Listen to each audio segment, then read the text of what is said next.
your value to the people around you automatically goes up by being that way. And you only benefit from becoming more valuable to the people around you. So when you look good and you feel good because you look good, then more people want to be around you inherently. And then you massively benefit from that.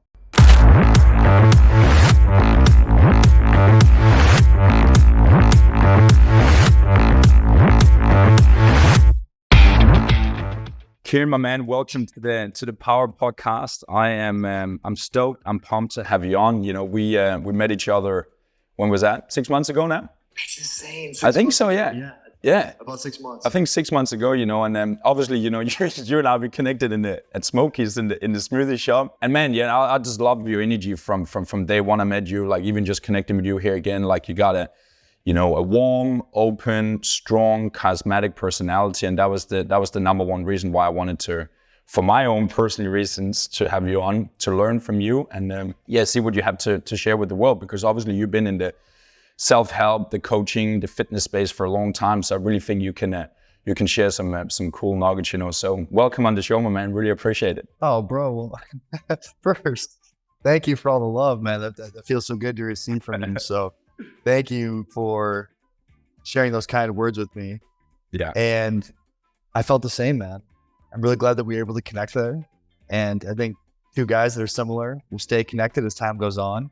Absolutely. And I think we're going to make some fucking magic today here on this podcast. So I'm excited to be here. I'm stoked to be here with you. And there's some magic that's going to be made today. Absolutely, my brother. Absolutely. Yeah. So fill me in. Obviously, you know, you're coming from you grew up in the Midwest, right? Mm-hmm. Yeah, outside the bigger city and that sort of thing. And then obviously you went LA, you California, now you're in Miami. But why don't you just quickly like fill me in and fill us in around like where did you come from? What's the backstory? Just kind of like in the summarize around, you know, how everything started for you. Yeah. So everything for me started back when I was 10 years old. So I had a dream to play in the NFL, the National Football League in the US. And without really even noticing it, I embodied a lot of the things that I now teach others how to be able to do in the process of me creating that reality for myself. So I had the opportunity to get all the way to the NFL. I had a neck condition to where I could never play again just as quickly as I made it. So in 24 hours, I get the best news of my life, worst news of my life. Will I never be able to play again due to a neck condition that I had? And then I took a very different route afterward. I was a finance major in college, thought I wanted to do something pertaining to that in school. But when it became a reality, I said, absolutely not. So I went to the library every day for about a month straight, read book after book, and picked up this book called The Biology of Belief by a guy named Bruce Lipton. And he talks about creating your own heaven on earth and being able to consciously create it. And I was like, wow, this is fascinating. So from there, I was like, I want to learn how to do this for myself and show other people how to do the same. I had a previous history with being able to be incredible with the physical body, learned a lot getting to the NFL. So I jumped into that space right away. It was the easiest outlet that I had to be able to get into the space of helping others and being able to do something that felt really good to me. Yeah. In my hometown in South Dakota. Then moved to Miami shortly after that and was a trainer there for a while. After doing that, I got really into the internal health side of things. So I worked with people with autoimmune conditions and digestive disorders and helping them be able to work through those physical conditions through working on the mental emotional health that they have with themselves. Quit at Equinox, decided to travel the world for the next 4 or 5 years and have pivoted to a lot of different types of coaching since then. I've worked with only women on helping them mend their relationship with their feminine side. I've worked with men on being able to mend their relationship with their masculine side. And now just roll with whatever my inspiration is as far as who I want to work with at different times. So I have a little bit of an unconventional path that I've been on. Yeah. But it's definitely been worth it and I've had a lot of fun. Love that, bro. It's amazing. And you're spot on, you know, because it's like energy is everything. That's something I always live by, you know what I mean? So if we're not forcing that, like if we're forcing that energy to not be there because we're holding on to something old, you can't allow space for something new. So just kind of like to go quickly a little bit back again to, you know, before you got into everything, like, because I feel like a lot of, you know, people in coaching, the self-help space, like that sort of thing, we all have some sort of like a what would you say, a story or a past or a struggle we overcome ourselves. Whether it's, you know, in the fitness space, we've been overweight, we got fit, or we had something anxiety, depression, alcohol, drugs, relationship issues. Like what are some things that you kind of like have gone through yourself that allowed you to come to the place where you're at right now, where you truly understand people's, their energy, female, masculine, fitness, mental? Like, what are maybe some things that you can relate to other people that they're maybe going through right now? You know what's interesting is just I've always had this unique ability to stay in tune with things I'm really excited about. And being able to go all in on those things. That's researching, that's practicing, that's trying, that's talking to others about. And so I don't know if it's necessarily specific things that cause me to gain, as far as like negative things that cause me to gain insight, but more so I've always stayed up to speed with the inspiration or the change in the things that I'm really excited with and about.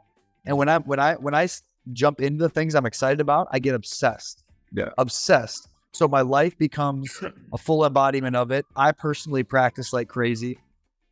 I research like crazy. I talk to people like crazy. And so my coaching and my personal life are almost like synchronized within one.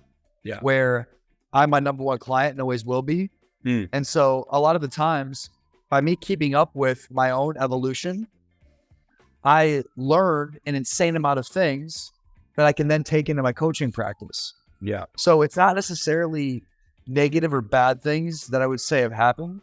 I would say by me keeping up to speed with the changing of my preference of what I'm excited about and being able to embody it fully with my whole life and with my whole being, I gain an insane amount of insight into it. Like I don't just like research things. I get obsessed with things. And my life is an experiment. That's literally how I see my life. It is an experiment to things that I'm excited about and excited with. So maybe not everybody thinks like that, but that's just how I think. Yeah, man. I was doing a podcast with some guys yesterday, and we were talking about the same things, in terms of, why people, don't want to learn new things, why people don't change, purpose, passion, and these sort of things.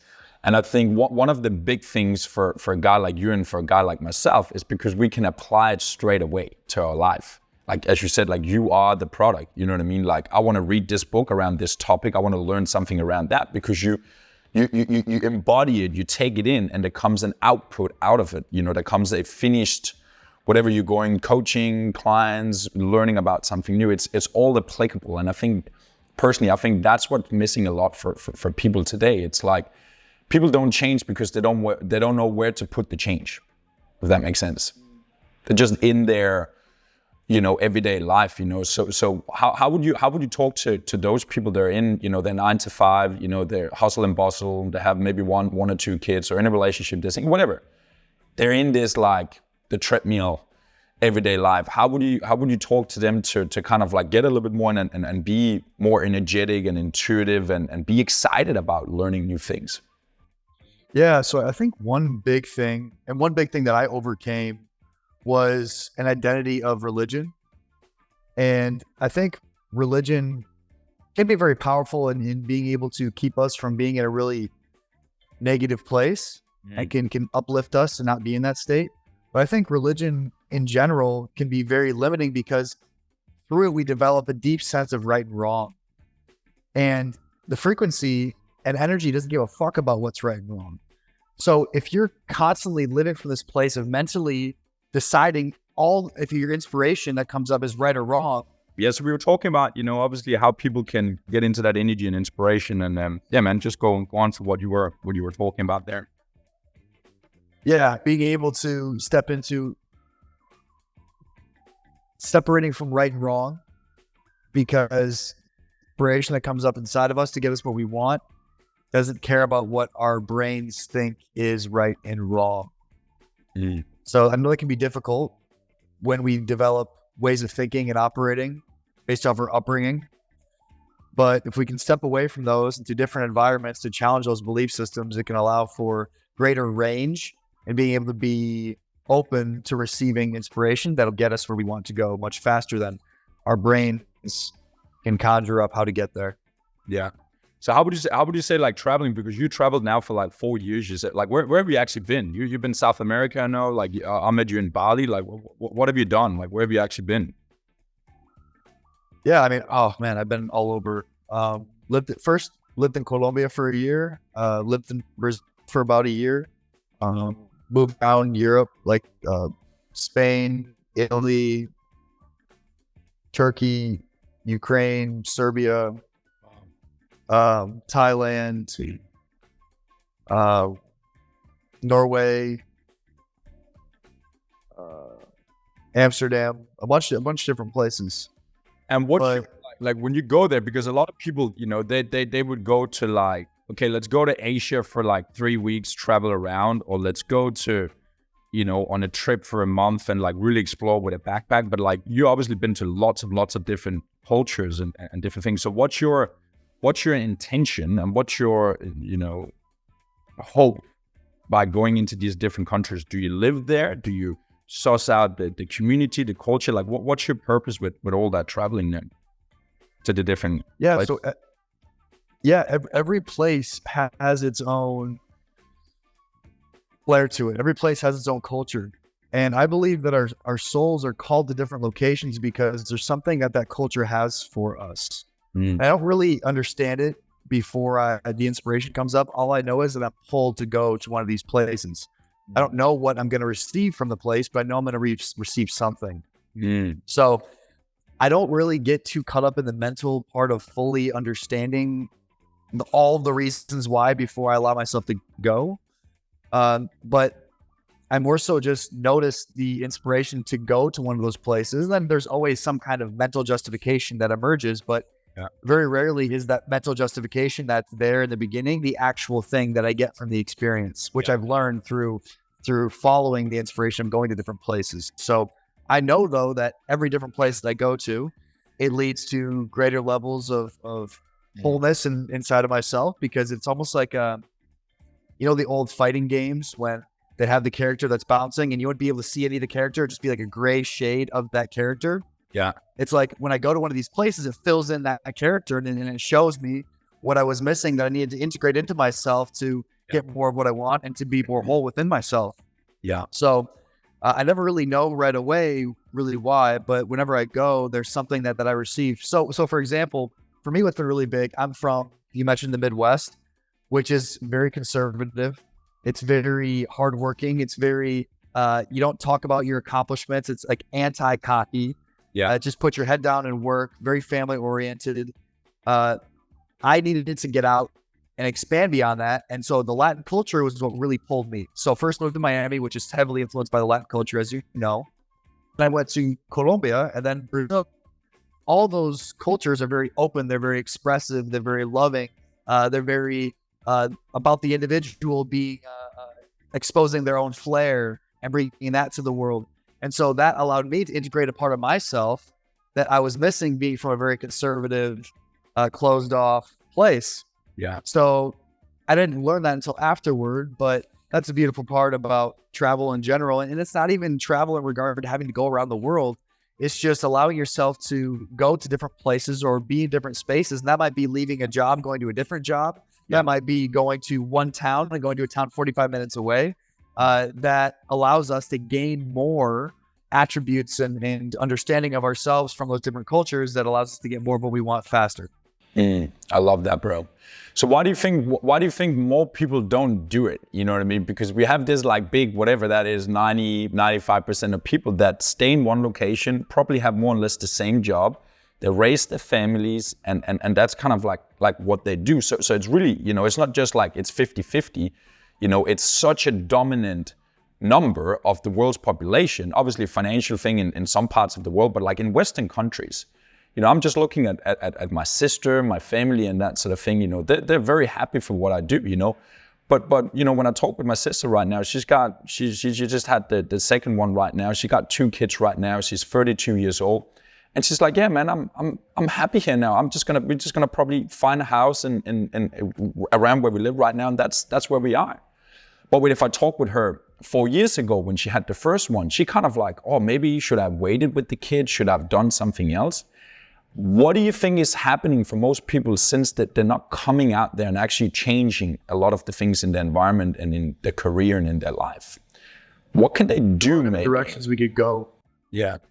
Yeah, there's a lot of different directions we could go with that.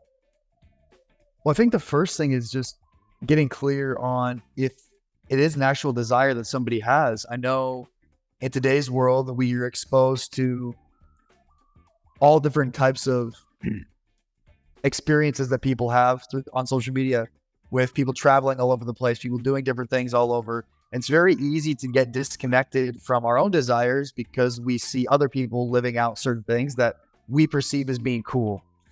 Yeah. And so if we're not connected to our own desires and we're mentally only connected to other people's desires, then what we'll do is we won't take action on certain things. Then we'll get upset at ourselves for not doing it. But it wasn't because we were supposed to take action and didn't, but was because it wasn't our own inspiration. It was actually somebody else's inspiration.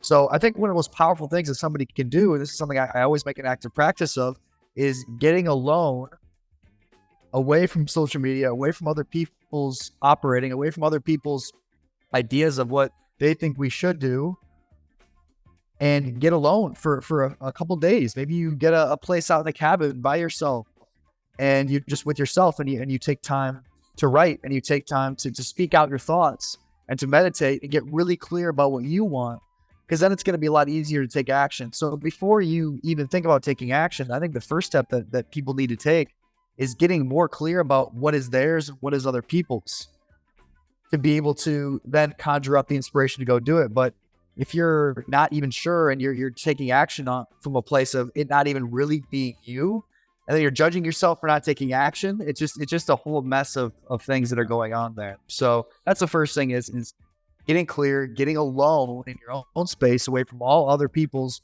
ideas and thoughts, can help with being able to point you in the right direction. Yeah, I totally agree. I think the flip side of that as well, it goes back to what you talked about before with being excited, being creative, and that sort of thing. I think unfortunately, a lot of people that just never really get to that first point of thinking about what do I really want, you know what I mean, and actually taking time, because we're just going through these like phases and layers of life, and we just pulled, and then 1, 2, 3, we're 30, 1, 2, 3, we're 40, and we haven't really stopped them. We stopped up,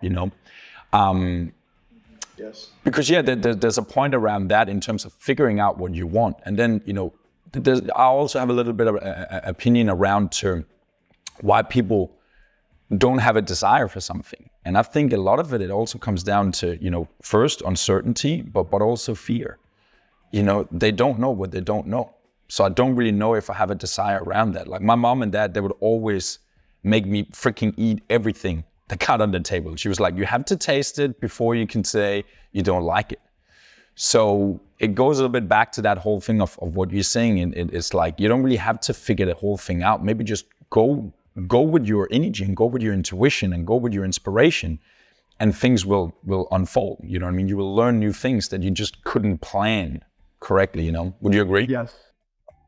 Oh my gosh, absolutely. Dude, I am not smart enough to have my entire path mapped out and figured out. I focus on what is the next thing right in front of me, because if I try to think further than that, I get anxious, and then I end up being paralyzed in my ability to take action, which I think is probably one of the big things that happens with a lot of people, which prevents them from taking the action, is that they do get wrapped up in looking too far down the road, or comparing themselves to where they think they should be or want to be, and disconnect from that little micro inspiration that shows up in front of them. That is so important to stay connected to. So it might not be, you might say, hey, okay, I want to live in a different country. And you'll say, I want to go live in Thailand. And they'll say, well, I don't know how I'm going to get to Thailand, so screw it, I'm not even going to try to do it. But in reality, once you set that intention, you come back to yourself and come back to the present moment and be like, well, what's the first thing that I can do right now to prepare myself to one day maybe go to Thailand? Well, I don't know anything about it, so what if I just watched a YouTube video about the best places to visit in Thailand? Right? And then you go do that. You're like, oh, shoot, that's cool. I really like this place. This place really stuck out to me. Yeah. Okay. Well, let me learn a little bit more about this place. Right? And then you slowly just keep doing that. And every place that I've been to, and even the first move that I made, it was always these micro little things that I little inspirations I just followed. It wasn't just me waking up one day and being like, well, I'm going to go over this place, and I just take off and go. It never is that. It's always these small little inspirations that I notice come up inside of me that I just follow and follow and follow, and eventually those micro inspirations build up, and eventually there's no other choice but to make the big one. Yeah. Right. That's really what it feels like. It's like I stay down, and take all these small little micro inspirations that eventually it's like all this pressure that builds up, that it just pops off, and it says, okay, there's nothing else that I can do except go to this place now. So if you're comparing yourself to saying, okay, well, I just need to go, then it's going to be difficult to go. But if you take steps back and say, okay, what's something I can do right now to prepare myself to go to this place or to do this thing? And you just continually follow those little micro inspirations, it's going to make it way easier, way easier to be able to take that action when the time comes. 100. Like, it's really like, what you're saying, it's about like when you're getting so excited about something, you just can't stop but watching videos, writing, thinking, like it just has to happen at some point. And it was the same thing for me when I traveled. It was just like Googling, looking at freaking Google Maps in Australia. How would the streets look like in Melbourne? Like, you just get excited. So it's like, it goes back to your whole thing around desire. It's like, whatever is meant to be because your thoughts and your energy and your intention and drive is going in that direction. So if you just you can't not, but I want to watch this tonight. I want to do this around this topic tonight. You know what I mean? So you're just fertilizing that whole idea and that dream there. So I love that. Yes, and Simon, you said the word excited. Yeah. Excited. And actually, there's something vulnerable about that word. So I think a lot of people, that they won't let themselves feel excitement, because then what will happen is the potential fear of not being able to do it. So they don't let themselves get excited because they'll compare themselves to the place they think they need to be to go do that thing. But it's like, you can be excited to go do that thing without needing to go do it right then in that moment. Yeah, I think that's a really powerful thing. That superpower that I would say you have is your ability to be excited before the reality of that thing happening comes into existence. But I think most people, man, they notice a desire they have, and they'll be like, well, I can't do that. Yeah. And they'll get down on themselves, and then it'll diffuse, and they'll just never do it. Yeah. Right. But instead, if you can notice the desire come up inside of you, and you can stay in that place of excitement and be like, oh, that sounds so fun. That would be so cool. Yeah.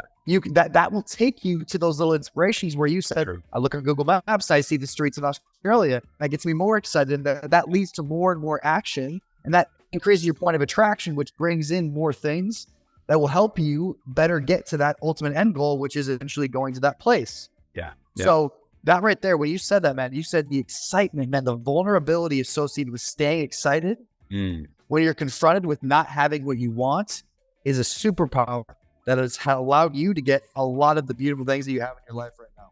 Yeah. Boom. I love that, bro. I love that, bro. And I've kind of even when I met you, at Smokies, we kind of briefly talked a little bit about it, and that's kind of been my, part of my thinking process since, in terms of pivoting, talking about new things, changing and that sort of thing.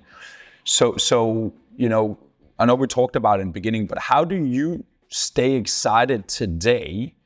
Do you move to new things, or how do you make sure that what you do actually becomes an intuition, it becomes a reality, whether that is an idea you're going to act on, you're going to create something, you're going to go to a place. How do you stay excited about things that you've been in for a while? Do you move to new things? Do you spice it up? Or what do you do? From a, let's say, work perspective or a life perspective, you just moved to Miami right now. Do you add new things into your life to keep you excited, or do you go internal? How do you stay excited about the things you're currently doing right now? Yeah, I think it goes back to what I talked about in the beginning, which is just keeping up with the changing of the inspirations. It's I don't really lose excitement. I've been excited, I think, for the last 6 years. Obviously there's moments when things get a little tough, but as far as an overall essence of me, I think I've been able to maintain the excitement pretty well because I've been able to keep up with the inspiration that comes up inside of me, or the changing of the seasons and keeping up with the changing of the seasons. Yeah. So it's really just comes down to keeping up with the changing of the seasons and not attaching to any of the seasons. I think the only reason we lose excitement Four things is because we become rigid in our ability to shift and change when nature's trying to impose a new season upon us. Yeah. That's the only reason why we lose the excitement, right? Of course, you're gonna be all bitter, salty if you've been so used to summer, and you all of a sudden winter happens, and you think it still should be summer, and you're like, "What the fuck? Where's the sun? I can't go outside and get tan. It should be summer right now." But it's like, yo, dude, no, it's winter. Yeah. And maybe you could learn how to ski. Maybe you could learn how to build a fucking snowman, right? Like maybe you could learn how to manage the cold weather. And you're from the cold weather, so you can relate to what I'm about to say. But maybe you could make it fun going out to your car and starting the car 15 minutes early to warm it up before you leave the house, because that's what has to happen for your car to be ready to go, right? Yeah. Like you can make that fun. So it's really just like being able to keep up with the changing of the seasons and not try to hold on to the past seasons, but being able to be fluid in the changing as those changes come. But it can be very difficult. It can be very difficult to be able to do.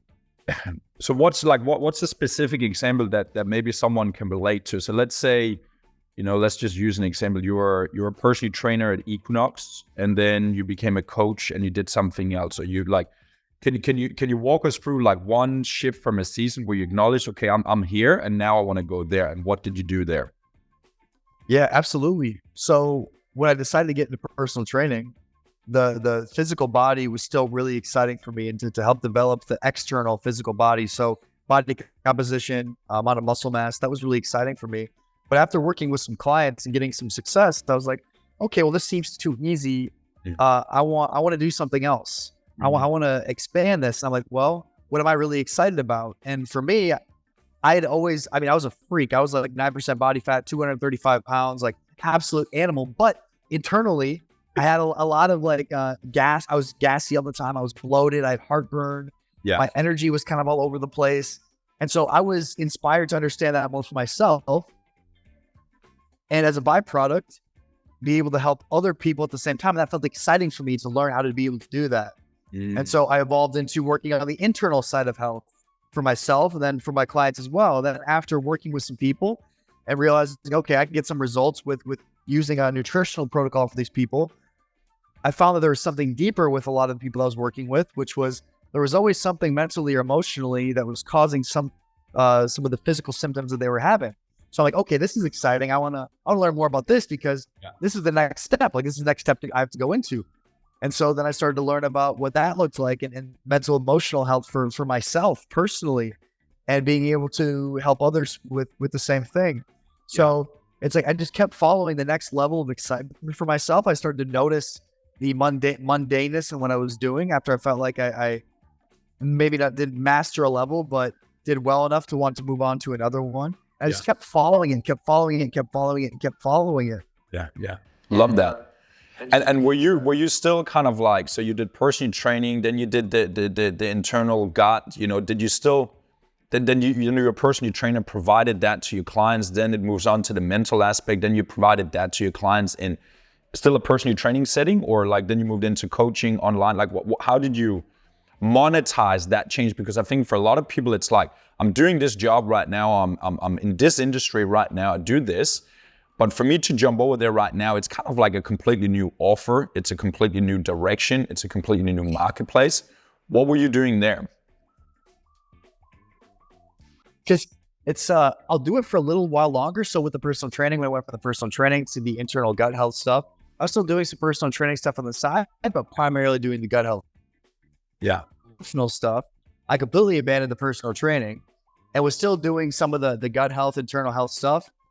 And then eventually I completely abandoned the gut health stuff and moved into masculine and feminine dynamics, whilst work in regard to the physical body.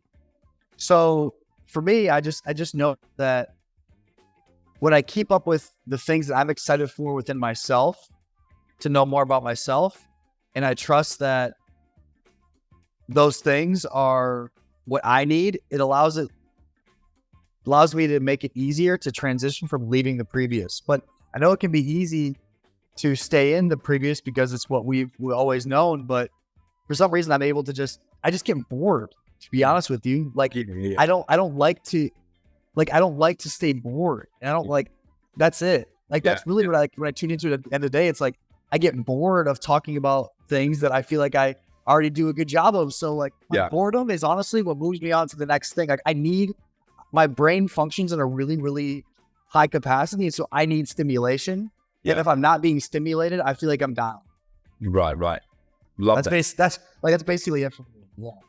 It's a good one, bro. I like that. I'll take that with me. Like, if I'm bored for too long, something needs to change. Something needs to be added in or taken out or moved on around. I love that. I love that thing. Yeah, man, that's breaking. I get a lot of value out of this, because this is personally something I'm working a lot on. Like, I see myself as very, very intuitive. Okay, but I also have this.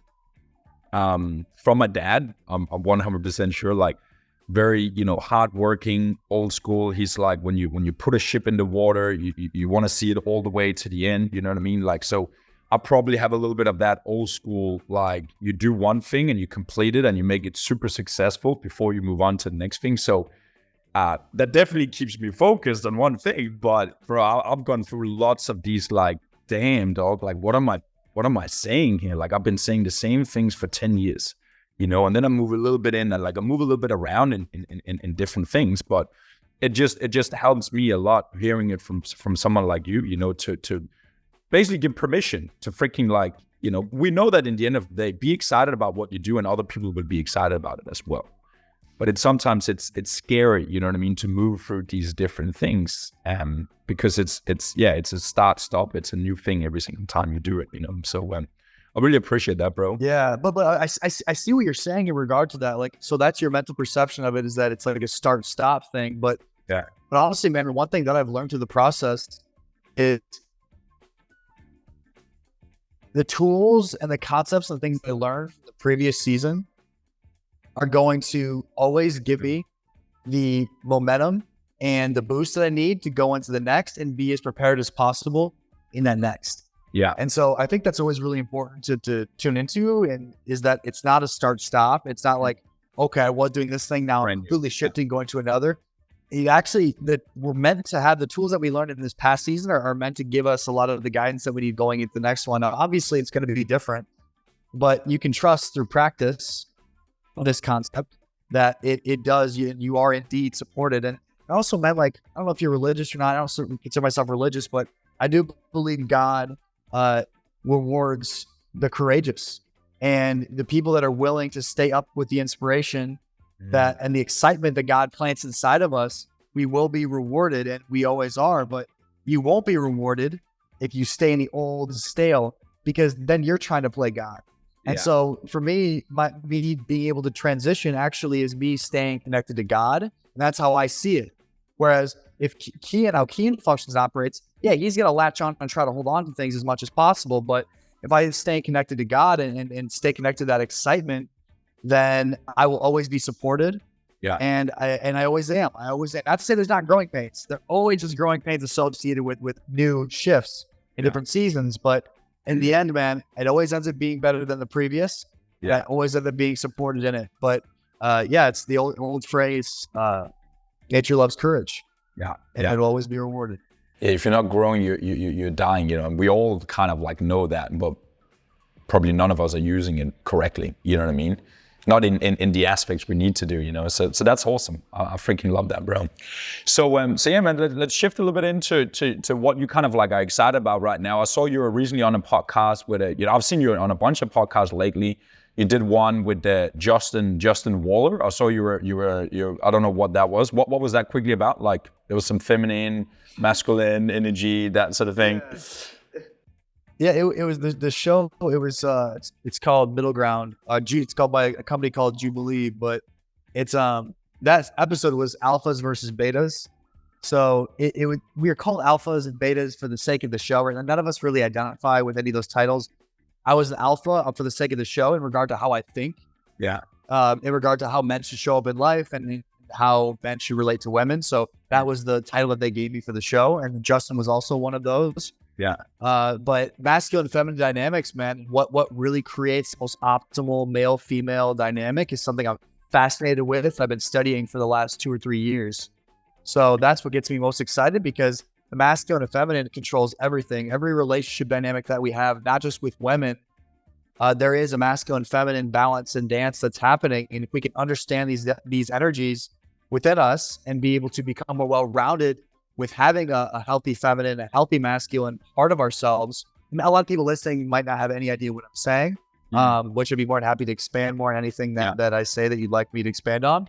But through understanding these dynamics, we can master almost any relationship dynamic that we have, so we can show up most optimally for ourselves and the people around us, which, as you know, relationships are absolutely everything. So if we can understand this masculine feminine dance within ourselves, we can navigate it in all of our relationships externally, and whether that's in business, familiar, with friends, intimately, they can all substantially improve. Yeah.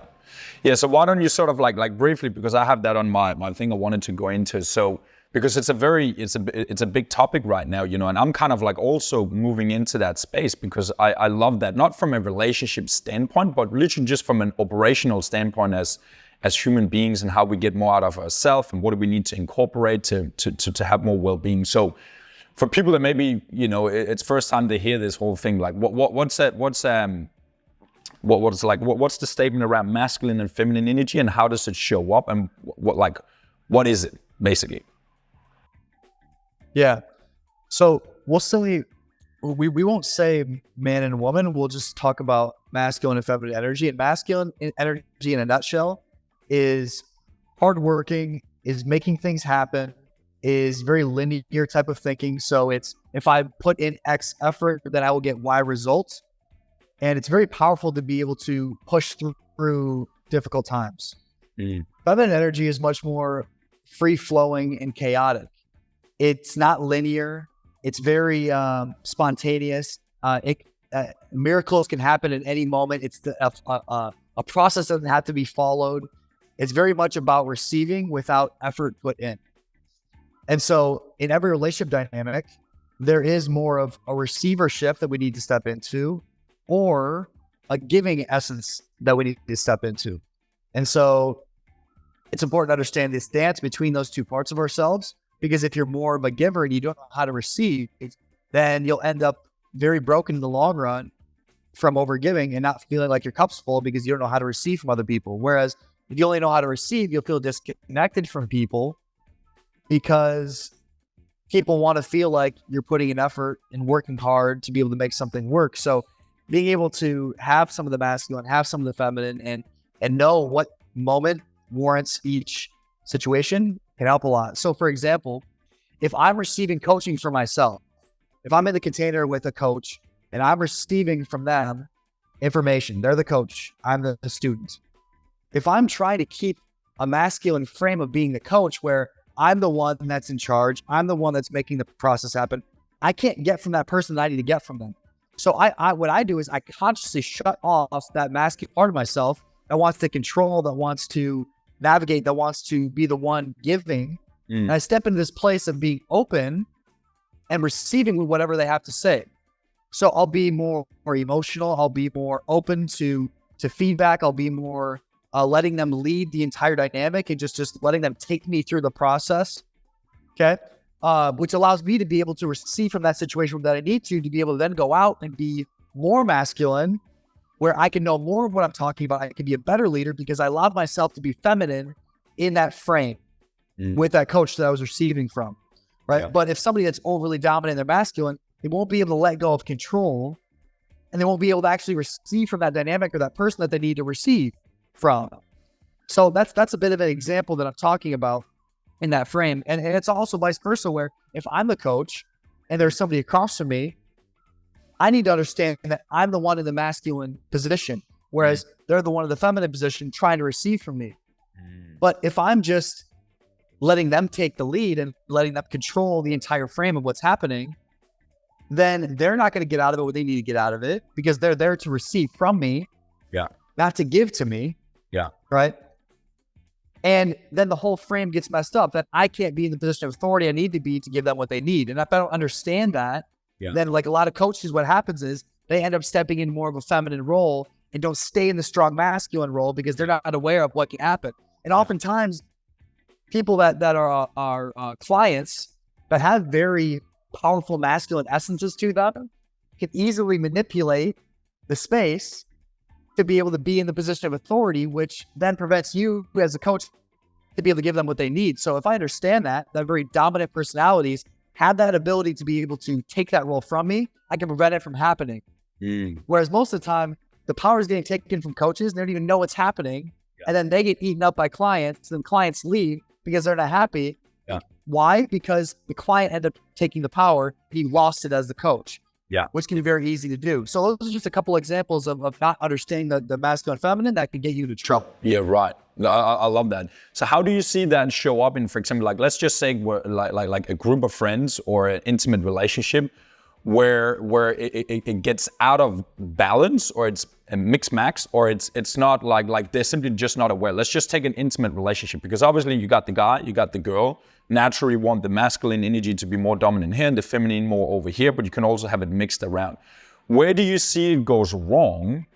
And people are simply just not aware of it. It just happens and they break up and they look back and be like, what the fuck just happened? Or she was always yelling at me and he didn't do his thing. Like, what do you see is happening there that people can learn to become more aware, to maybe that's where they need to shift to have a better relationship? Yeah, so it's a bit difficult. If you could give me a specific situation that you find happening maybe often in some of your clients, that could help me be able to explain a little more. But it's difficult when I don't have a specific situation in front of me. So I can balance out any situation. That's part of my gift that I can do. So is there a specific dynamic that you're seeing occur? Yeah. So let's say, for example, like a theme in my previous relationship is always like I'm attracted to a bubbly personality, a fiery personality. You know what I mean? And I'm also more in that aspect when I'm in a relationship. So our troubles oftentimes is this, okay? Because we both get into that masculine energy. The other example could be a girl, okay, that takes over the masculine energy from the guy. That maybe, suddenly she handles the finances. Suddenly she's the one that's yelling, and the guy is just kind of like, he's calming her down because he doesn't want to have any arguments, any trouble, and that sort of thing. I think that's so. My question for you would be: let's stay with the first one. Let's stay with the first one. Is what do you feel like you're receiving from a woman being in that fiery energy? I think it's just because that's my outside attraction. I'm attracted to that like I want a mild girl. I want a soft girl. I want a feminine girl. But what does she have? What does the fiery girl have that you'd like to embody more? I'm like, what does she have? Because that's normally what it is. Because I think the healthy, strong masculine is not attracted to excessively fiery. Yeah. So I think I'm not necessarily I'm not necessarily attracted to it. Like that's actually my bipolar. Like when I'm with a girl, you know what I mean? Like let's say we're dating and that sort of thing, and she's too much in her masculine energy. She can still be beautiful. Like I'm not attracted to that. I just always. So you're not attracted to it, but you're attracting it, right? You're not attracted to it, but you're attracting. Yeah, it could be. Correct? Yeah. Right? So you are, because it's showing up in your life. Yeah. Right? So that tells me that there's something that you need to receive from that way of being that you're not receiving or not embodying to be able to attract a woman that isn't that well. So what is it, do you believe that fiery woman represents or has that you actually would like to embody more of as a man? This is the key to actually attracting that softer, less fiery woman. Is first understanding what you need to receive from that woman that you are currently attracting. Right. I think, to be honest, bro, I think it just comes down to banter, humor, and like interaction. Like I like to have an interaction with that girl where we like, it's almost like a ping pong. It's funny, it's very dynamic. It's very like fiery in the communication and the thing we have. It obviously just shows up, and like then when you have the conflicts, you're very stubborn. Both of you are very stubborn. So it's like, I want this cute, mild, soft girl, but then it's almost like my thing, it's like, it's going to get boring. It's going to get vain. Like, so I'm probably attracted to that energy because I'm a kid as well. You know what I mean? I want to freaking like run around, like, so I think that's just with my awareness, that's what I'm attracted to. And that's what I'm embodying. Like, it's more fun, But then the downside of that is like we're butting heads. You know what I mean? So why do you think there's the butting heads argument? Because I've dated women that had the banter. Yeah. But there's not like we're not arguing as two equal people that are fiery with each other. Like, yeah, I'm the one showing up and being able to navigate that space where she's not giving me that fiery attitude. So there's something that is causing that to come up inside of her that you're doing. Yeah. So what do you think that is? I don't know, bro. It's when I'm looking at the relationship, it's almost like it becomes a I remember I was dating this, but this many years ago, like this fitness girl when I was fitness as well. And it almost like when you looked at the dynamic, it almost become competitive. Like you're two competitors in that space. So I think like when you boil it down, it's almost like you become more and more equal and becomes more and more competitive. And like, you can't say this because then this person takes this. And then, if I'm looking and being very honest, I'm also very stubborn. I got the ego in that area. So it's like, it's almost like my ego and my thing gets triggered as well. So I stand with my belief and I'm like, it's in that way. And probably the other person is doing that as well, Ooh, okay. So right there. Yeah. So your inability to be able to be anchored into emotional stability is probably what's causing her to be in more of her masculine energy and responding in accordance to that.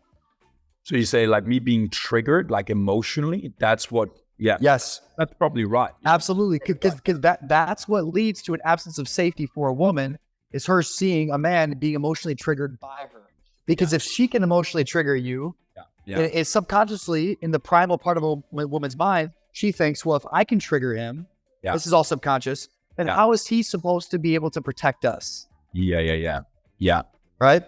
And so there becomes a level of disrespect that emerges, which shows up as masculine energy and fiery energy and combative energy. Yeah. Interesting. So for you, what I would say is, it's being able to navigate those triggers to where you can emotionally show up and say, hey, boom, I'm right here. This is what's happening. This is what's going on. I'm listening. Okay. This is what I need to say. Right. It's like, boom, boom, boom. It's not. That's very feminine. That's very feminine. It's very feminine to show up in that way, emotionally out of control in that dynamic. So what's that going to do? It's going to inspire the behavior in her. And so always for men, women in general are reflections of the man that they're with. So it's a lot of the times it's not as much about the woman, but more about the man. And if he's showing up in that place where he's emotionally triggered by her and not able to show up emotionally stable and sturdy in it, then that's not going to inspire feminine behavior in her. That's going to inspire masculine, unsafe behavior, which eventually over time, she's going to get less and less attractive to you. Yeah. And you'll probably lose interest in her because that's not what you're generally attracted to. Yeah. You're attracted to femininity. Yeah. Right. But you have to inspire the femininity as a man.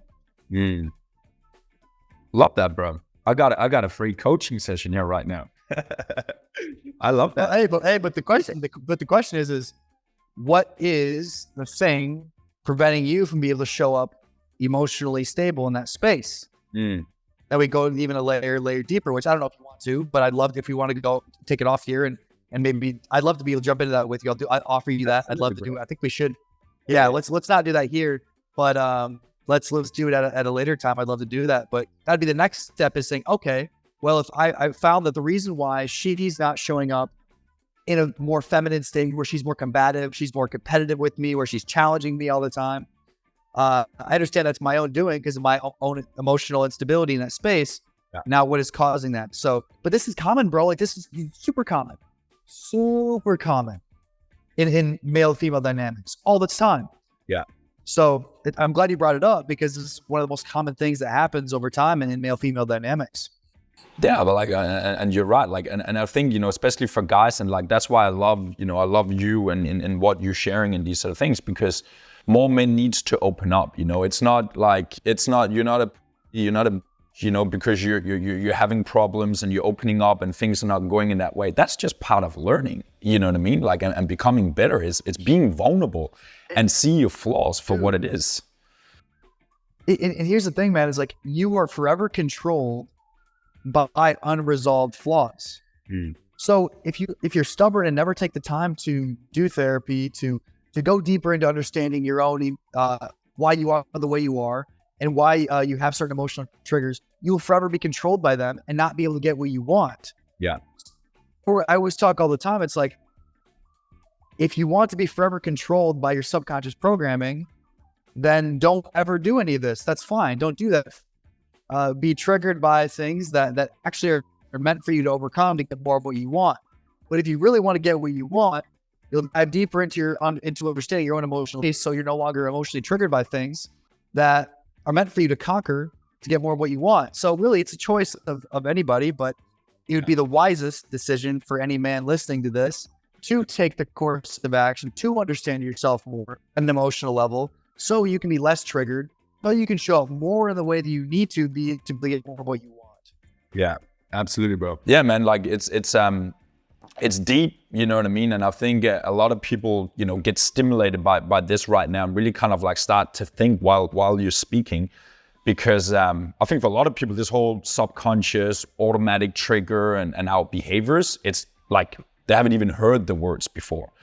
So I think so. I think a lot of people they're not even aware of that. It's just, this is who I am, and this is how I react, and this is how I am. So what are maybe some good sort of like first step for a man or for a woman, you know, to dive into these triggers that shows up automatically? How can they become aware of them, and how can they start changing them? Yeah, so one of the first things I'd recommend to anybody, man, is to take the time just to journal. Journal your thoughts. Don't journal with a destination in mind, but just journal whatever thoughts or feelings that are coming up inside of you, and just write until you can't write anymore. Yeah. And through this, you'll be able to understand yourself a little more, because self-understanding is everything. Understanding the self and why we are the way we are the things that help us get what we want. Because if we don't understand ourselves or know ourselves, then how are we supposed to overcome ourselves? The only reason why we don't have what we want is because of our operating systems of how we're living.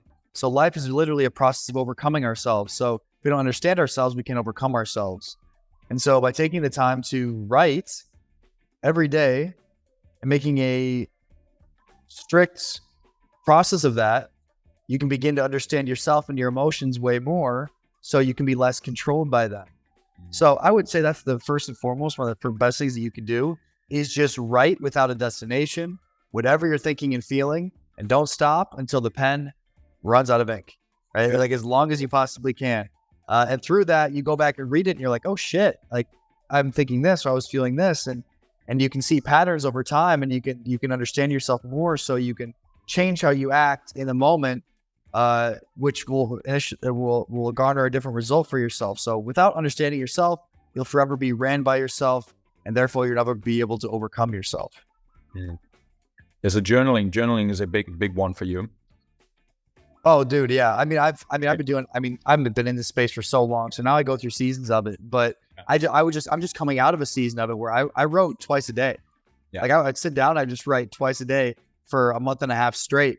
Yeah. And that was really important for me during that time, because I was going through a big transition. It was helping me understand my thoughts and feelings more, so I could make the best decision possible for myself and be open to receiving new information.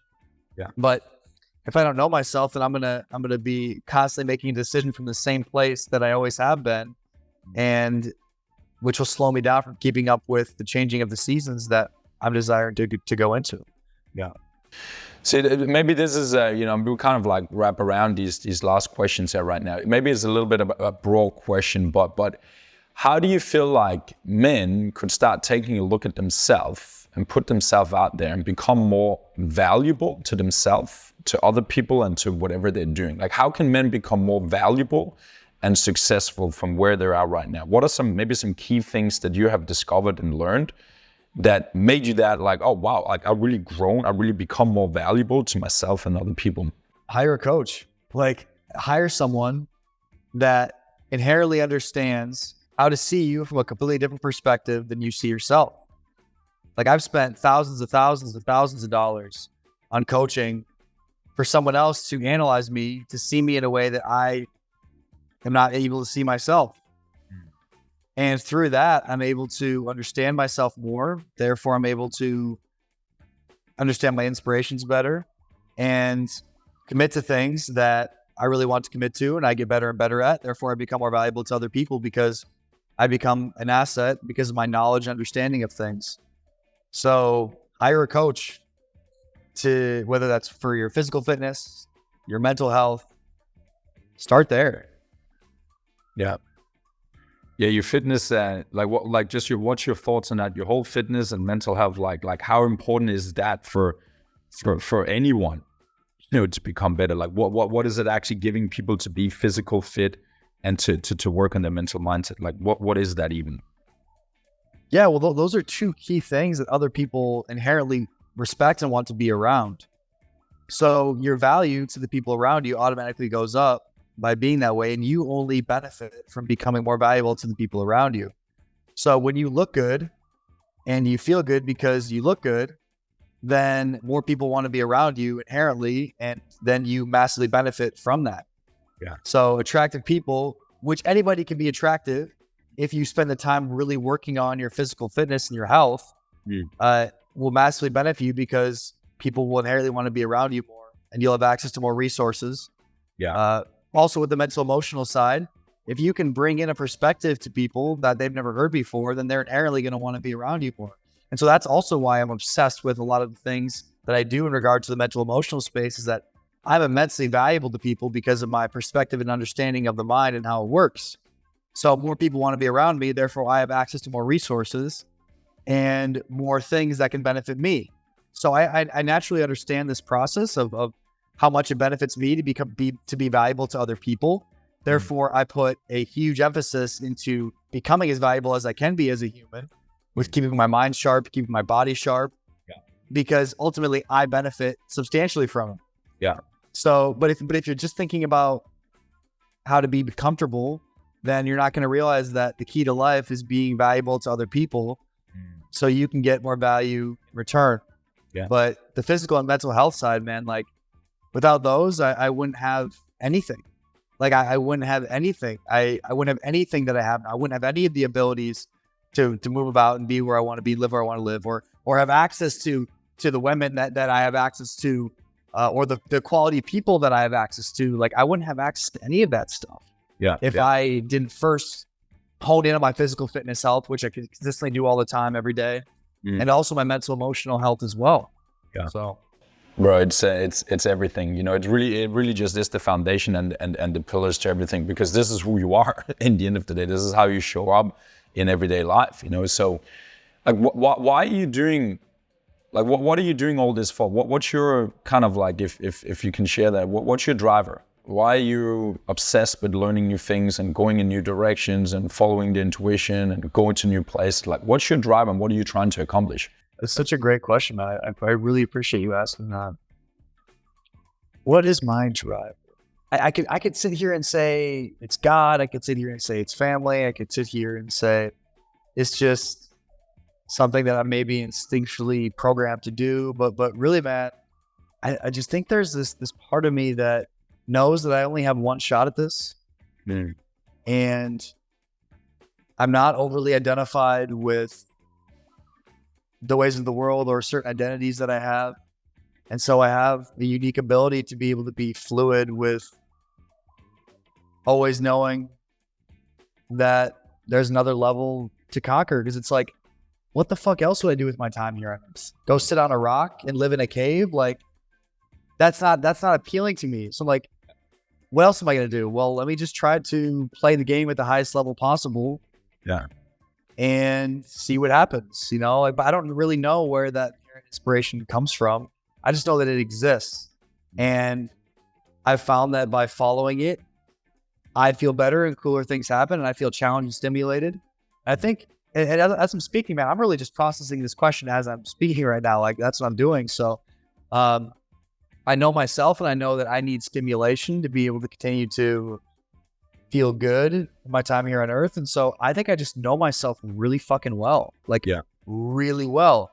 And I know what I need to be able to feel good and to stay stimulated and to be healthy. And I attribute a lot of the work that I've done to that. So also it could be that, my absence of fear for going after what I want. Could be from me just hitting my head so many times playing football.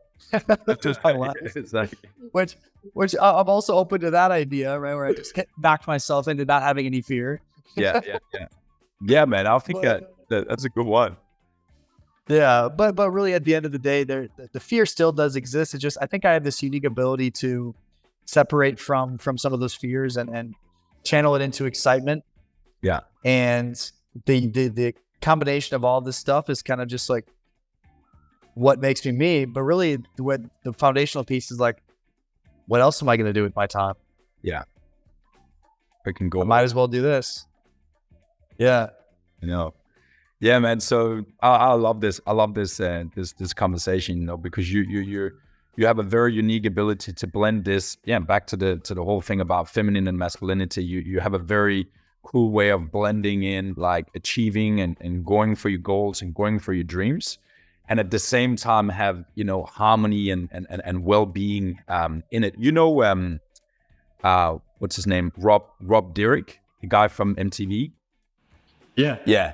Have you watched some of his latest podcasts? Like he did one with Ed Milet. He did one with he did one with a bunch of guys here right now. But he's very like if you haven't watched him, go and watch.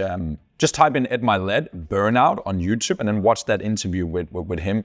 It's amazing. I see you and him are very kind of like similar in the way you're thinking about achieving and bringing harmony into life. So I admire that. I truly admire that, and it goes back to a lot of maybe the things you told me already with the relationships. I need to understand my driver and my triggers a little bit better to bring more of that essence into my life as I'm moving along. I'm probably just too much in this, like let's freaking go, let's bang down walls, and I personally need a little bit more of this flow and intuition and well-being in here to really just amplify what I'm doing over there. So I'm learning a ton from speaking to you. I really appreciate that, bro. So yeah, last thing, what would you say to how old are you now, by the way? 33, 32? 29, sorry, yeah, it's the mustache. You're looking very mature. Yeah, man, you're mature. I turned 30 up here like a couple of months ago, So yeah, we're living our best life. But what would you say to someone, maybe yourself 5 years ago? What are some key things that you could just if you could coach yourself 2, 3, 5 years ago? What would be some key things you would say to that person? Bro, don't focus about this. Just do this, this, and this, and you will fast track your way to where I am today. It's all going to work out the way that you want it to.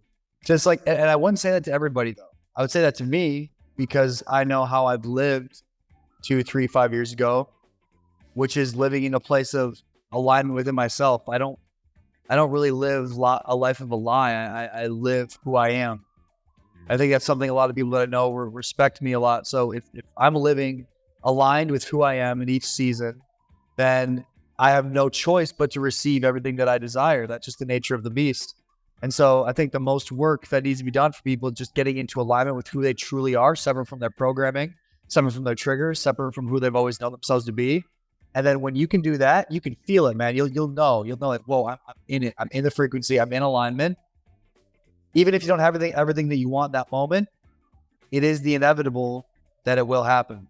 So most of the work that I do is me just trying to get out of the way, right? Me as keen on my own insecurities and getting into that place of alignment within myself and knowing that when I am in that place, I get everything that I want. So 2, 3, 5 years ago, man, like I'm living that. I'm living those things that I said that I wanted because I took the time and effort to make sure I stayed in alignment, kept up with the changing of the seasons, and life has no choice but to give me what I want. And that's why I think it's a very beautiful equation that is much more computable than people think.